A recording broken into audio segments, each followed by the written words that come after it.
नमस्कार मैत्रिणींनो, आज आपण करडीची भाजी बघणार आहोत, सुक्कीवाली। मी 2 जुड्या करडी निसून पाण्यामध्ये उकडून घेतलेल्या आहे आणि ते 7-8 हिरव्या मिरच्या, थोडेसे अर्धी वाटी शेंगदाणे भाजून घेतलेले आहे आणि मिक्सरच्या भांड्यामध्ये लसूण घालून त्याचं वाटण तयार केलेलं आहे।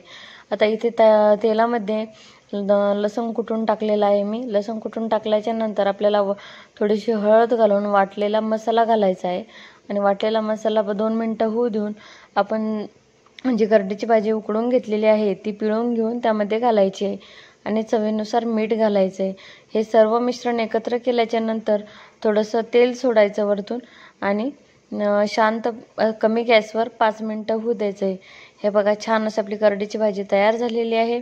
वरण भात, पोळी, करडीची भाजी एकदम स्वादिष्ट लागते। नक्की ट्राय करा, लाईक करा, असे नवीन व्हिडिओ पाहण्यासाठी सबस्क्राईब करा।